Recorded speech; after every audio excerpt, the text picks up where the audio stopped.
Hello दोस्तों, कैसे हैं आप? आशा करता हूँ अच्छे होंगे। दोस्तों, आज लेकर आए हैं आपके लिए कॉन्ट्रैक्ट एक्ट का मोहरी बीवी वर्सेस धर्मोदास घोष 1903। दोस्तों, आज हम इस केस को जानेंगे और अच्छी तरीके से समझेंगे कि इस केस में आखिर क्या हुआ था और क्या जजमेंट मिला था।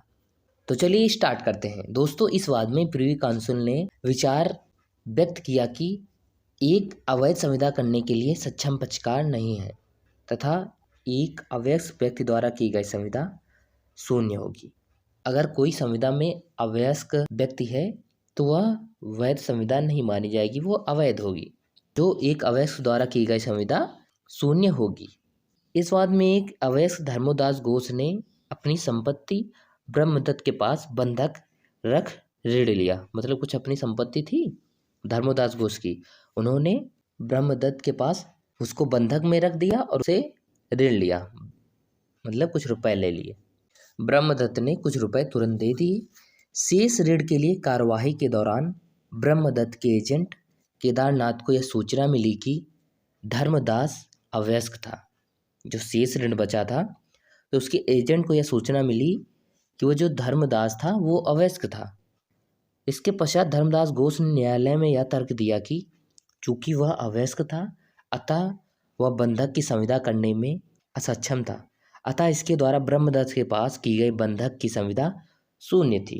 जो धर्मोदास घोष था वो अवयस्क था और जो ब्रह्मदत्त के एजेंट को ये पता था कि वो अवयस्क है और अवयस्क द्वारा की गई संविदा शून्य होगी। तो यहाँ पर प्रिवी काउंसिल ने धर्मदास घोष के तर्क को स्वीकार कर लिया। उन्होंने यही तर्क दिया धर्मदास घोष ने कि मैं तो भाई अवयस्क हूँ, तो मेरे द्वारा की गई संविदा तो शून्य है, इसलिए मैं पैसा देने में बाध्य नहीं हूँ। ठीक है। चूंकि धर्मदास घोष बंधक की संविदा करते समय अवयस्क होने के कारण संविदा करने में सक्षम नहीं था, अतः इसके द्वारा की गई संविदा शून्य थी, अतः वह ऋण ली हुई रकम वापस करने में बाध्य नहीं था। जो धर्मदास घोष था वो एक माइनर था, अवयस्क था। ब्रह्मदत्त के पास अपनी संपत्ति बंधक के लिए ले गया और उनसे कुछ पैसे ले लिए। जब उनके पैसे देने की बारी आई तो वो पैसे नहीं दे रहा था, तो वो कोर्ट चले गए। कोर्ट जाने के बाद ये पता चला कि जो धर्मदास घोष था वो तो अवयस्क था, अवयस्क द्वारा की गई संविदा शून्य होती है।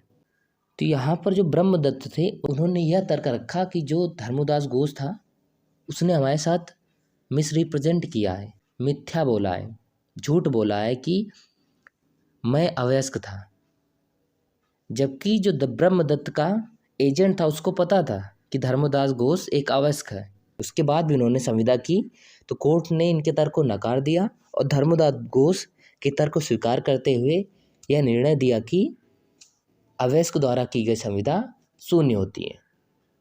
तो धर्मदास ने जो पैसे लिए थे उनको देने की ज़रूरत नहीं है, क्योंकि अब ब्रह्मदत्त की लायबिलिटी बनती है कि उनको पैसे देने से पहले ये देख लेना चाहिए था कि कहीं ये अवयस्क तो नहीं है या संविदा करने में सक्षम है या नहीं है।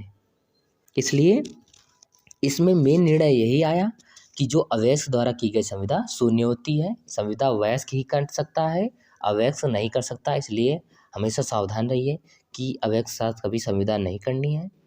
ठीक है। नहीं तो अगर आप पैसे दे भी देते हैं तो उसका कोई फ़ायदा नहीं है, आप लीगल इन्फोर्स नहीं करा सकते।